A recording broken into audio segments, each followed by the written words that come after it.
அஸ்ஸலாமு அலைக்கும் ஃப்ரெண்ட்ஸ். இப்போ நெக் ஹைட் எவ்வளோன்னு பார்க்கலாம். நெக் ஹைட் எவ்வளோன்னு பார்த்தீங்கன்னா 6 இன்ச்சஸ் வரும். இப்போ 6 இன்ச்சஸ் கூட ஷோல்டருக்கு நம்ம 1/2 இன்ச்சஸ் ஆட் பண்ணணும். ஷோல்டருக்கு 1/2 இன்ச் ஆட் பண்ணிட்டு நெக்குக்கு 2.5 இன்ச்சஸ் அதாவது 1/4 இன்ச்சஸ் நம்ம மைனஸ் பண்ணணும். இப்போ மொத்தமாக நம்ம 6.25 இன்ச்சஸ் இங்கே மார்க் பண்ணணும். ஷோல்டர் லைன்லேருந்து ஹைட்லேருந்து ஒரு 1.5 இன்ச் வர மாதிரி நம்ம மார்க் பண்ணிவிட்டு அதுக்கப்புறம் கீழே நெக் லைன்லேருந்து ஒரு 1.5 இன்ச் மார்க் பண்ணிவிட்டு அதை நம்ம பாக்ஸ் போட்டிருக்கோம்ல அந்த எட்ஜஸ் இருக்குல்ல அங்கேருந்து அந்த பாயிண்ட்டை வந்து நம்ம கிராஸாக ஜாயின் பண்ணணும். இப்போது நம்ம நெக்லேருந்து அதாவது நம்ம மடிச்சிருக்கோம்ல அந்த பக்கத்துலேருந்து நம்ம மார்க் பண்ணோம்ல அந்த எண்டு வரைக்கும் நம்ம ரவுண்டாக மார்க் பண்ணிக்கணும்.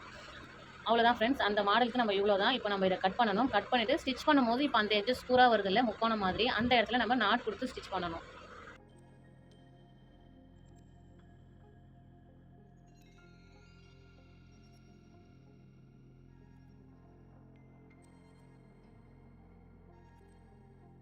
ஃப்ரண்ட் நெக்கை கட் பண்ணி முடிச்சுட்டு நம்ம கட் பண்ண நெக்கை நான் இப்போ ஓப்பன் பண்ணி போடுறேன். எப்படி இருக்குன்னு பாருங்கள். ஃப்ரண்ட் நெக் இப்படி தான் இருக்கும்.